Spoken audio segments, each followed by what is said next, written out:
সঠিক পদ্ধতিতে গরুর মগজ রান্না করতে না পারার কারণে অনেকেই কিন্তু গরুর মগজ খেতে চান না। এছাড়াও পরিষ্কার করতে ঝামেলা মনে করেন। আজকে আমি আপনাদের খুব সহজ পদ্ধতিতে গরুর মগজ পরিষ্কার করা দেখাবো এবং কিভাবে রান্না করলে সুস্বাদু লাগে খেতে সেই পদ্ধতিতে রান্না আজকে আপনাদেরকে দেখাবো। আসসালামু আলাইকুম, মুনিরা ব্লগ কিচেন থেকে আমি মুনিরা বলছি। আজ আপনাদের তৈরি করে দেখাবো গরুর মগজের ভুনা। চলুন চলে যাই রান্না করতে। প্রথমে আমি এখানে একটা গরুর মগজ নিয়েছি। এখন এই মগজটাকে পারফেক্টভাবে কিভাবে পরিষ্কার করতে হয় সেই পদ্ধতি আপনাদের সঙ্গে শেয়ার করছি।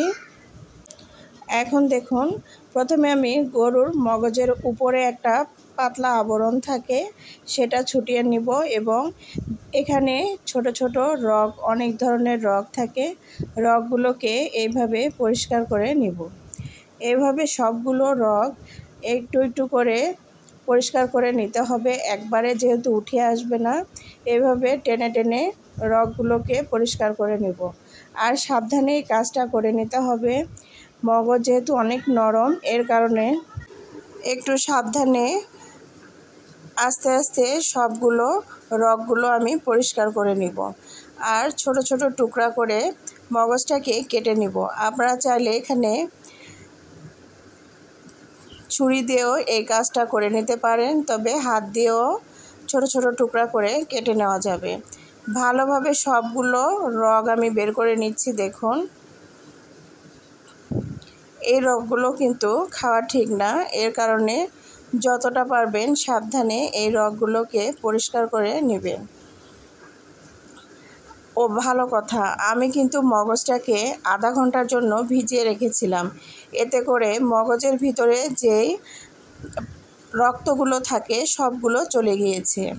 এই যে দেখুন, এভাবে ছোট ছোট টুকরা করে কেটে নিয়েছি। আপনারা ছুরি দিয়ে বা কেচি দিয়েও কেটে নিতে পারেন ছোট করে। এভাবে রান্না করলে কিন্তু খেতে ভালো লাগে টুকরো করে নিলে। এখন রান্না করতে চলে আসলাম। ফ্রাই প্যানের মধ্যে আমি তেল দিয়েছি আধা কাপ, দিয়ে এখন ফোড়নে দিয়েছি শুকনো মরিচ, গরম মশলা, তেজপাতা। ফোড়নে দিয়ে নেড়েচেড়ে এখন আমি এখানে হাফ কাপ পেঁয়াজ দিয়ে দিলাম। পেঁয়াজ দিয়ে ভালোভাবে নেড়েচেড়ে ভেজে নিব। আজকে আমি এই মগজের ভুনাটা রান্না করব শুকনো মরিচ বাটা দিয়ে। আমি শুকনো মরিচকে পাটায় বেটে নিয়েছি। বাটা মরিচ দিয়ে তরকারি খেতে কিন্তু অসাধারণ লাগে। মাঝে মধ্যে এভাবে মরিচ বেটে আপনারাও রান্না করে খেয়ে দেখবেন, খেতে দুর্দান্ত লাগে। তো এখন পেঁয়াজগুলোকে একটু ভেজে নিয়েছি। নিয়ে দেখুন, এখানে আমি 2 টেবিল চামচ শুকনো মরিচের বাটাটা দিয়ে দিলাম। আর দিয়ে দিচ্ছি 2 টেবিল চামচ আদা রসুন বাটা। যেহেতু মগজের পরিমাণ কম, এর জন্য আদা আর রসুন বাটাটা 2 টেবিল চামচ দিলেই এনাফ। শুকনো মরিচের গুঁড়া এখানে ব্যবহার করলে ভালো হতো, তো আজকে আমি বাটা শুকনো মরিচটাই দিয়েছি, এতে করে টেস্টটা অনেক ভালো লাগে। এখন এভাবে তেলের মধ্যে কিছু সময় আদা রসুন এবং শুকনো মরিচটাকে ভেজে নিব। এতে করে শুকনো মরিচটা খেতে পরবর্তীতে গলায় ধরবে না বা ঝাল লাগবে না। আর এখানে আমি গুঁড়া মশলাগুলো দিয়ে নিলাম। লবণ দিয়েছি 1 চামচ, ধনিয়ার গুঁড়া দিয়েছি 1 চামচ, জিরা দিয়েছি 1 চামচ, হলুদ দিয়েছি 1 চামচ। আর এখন এভাবে নেড়েচেড়ে তেলের মধ্যে কিছুক্ষণ কষিয়ে নিব।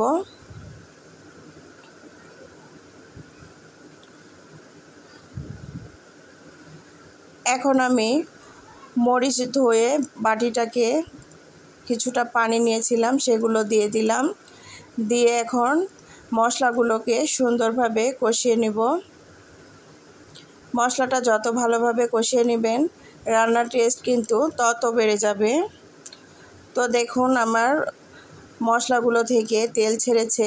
তো এখন আমি আগে থেকে পরিষ্কার করে কেটে রাখা গরুর মগজটা মশলার মধ্যে দিয়ে দিলাম। এখন কিন্তু নেড়ে চেড়ে নিতে হবে, তবে খুব আলতো হাতে এই কাজটা করতে হবে। মগজ কিন্তু অনেক নরম হয়ে থাকে, এই জন্য একটু সাবধানে এখানে নেড়ে নিতে হবে। অনেকেই মগজটাকে সেদ্ধ করে রান্না করে, তবে সেদ্ধ করার চাইতে এই প্রসেসে রান্না করলে টেস্টটা বেশি লাগে। এইভাবেই নেড়ে চেড়ে নিতে হবে আলতো হাতে। এখানে আমি 5 মিনিটের মতো মশলার সঙ্গে মগজটাকে কষিয়ে নিয়েছিলাম। ঢাকনা ছাড়াই এভাবে 5 মিনিটের মতো আপনারা মগজটাকে কষিয়ে নেবেন, এতে করে টেস্ট অনেক ভালো লাগবে। যে অংশগুলো বড় মনে হচ্ছে সেগুলো খুন্তির সাহায্যে একটু করে ভেঙে নিতে পারেন। শুকনা মরিচের বাটাটা দেওয়ার কারণে তরকারির কালারটা কিন্তু অনেক সুন্দর আসবে।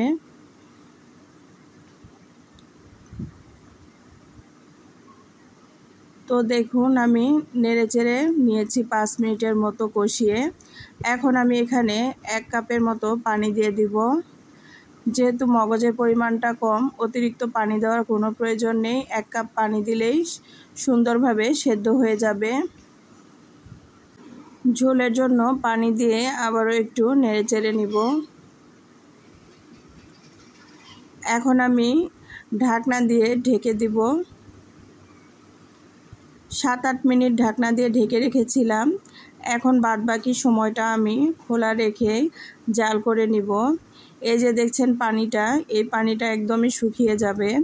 তো এখানে আমি কয়েকটা কাঁচামরিচ ফালি করে দিয়েছি, আর কয়টা রসুনের কোয়া দিয়ে নিলাম। রসুনের কোয়া না দিলে আমার কাছে খেতে ভালো লাগে না। মাংস বা এই ধরনের যত রান্নাই বলেন, এর মধ্যে যদি একটু রসুনের কোয়া দিয়ে দেন তাহলে কিন্তু টেস্টটা আলাদা লাগে, খেতে খুব ভালো লাগে। আপনারা যারা রসুন খেতে পছন্দ করেন না, রসুনগুলো স্কিপ করতে পারেন, তবে রসুন দিয়ে খেয়ে দেখবেন, টেস্ট অনেক ভালো লাগবে। তো আবারও কিছু সময় ঢাকনা দিয়ে ঢেকেই নিলাম। ঢাকনা উঠিয়ে এভাবে এখন নেড়েচেড়ে দিব। আমার কিন্তু মগজগুলো থেকে তেল ছাড়া শুরু হয়েছে। এখন দেখুন এভাবে আরও কিছু সময় নেড়েচেড়ে নিব।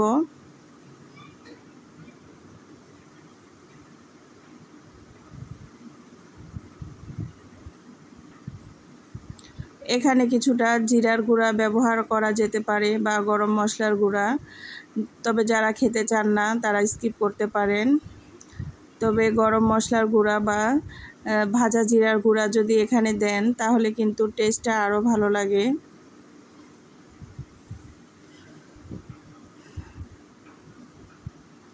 পারফেক্টভাবে এইভাবে মগজ রান্না যদি করতে পারেন তাহলে তো যারা কখনো খান না তারাও এর ভক্ত হয়ে যাবেন, চেটেপুটে খাবেন। এই যে দেখুন আমি কিছুটা ভাজা জিরার গুঁড়া এখানে দিয়ে দিলাম। এখন মগজটাকে নেড়েচেড়ে কিছুক্ষণ চুলাটাকে বন্ধ করে দিব, আপনাদের পরিবেশন করে দেখাবো। দেখুন মাশাআল্লাহ কত লোভনীয় হয়েছে। তবে মগজের মধ্যে একটু তেলের পরিমাণ বেশি লাগে, একটু তেল বেশি না হলে মগজটা খেতে ভালো লাগবে না। কেমন লাগলো আমার রান্নাটা? যদি ভালো লেগে থাকে অবশ্যই লাইক, কমেন্ট, শেয়ার করবেন, আর ভালো লাগলে একটা কমেন্ট রেখে যাবেন। আজকে এখানে শেষ করলাম। আল্লাহ হাফেজ।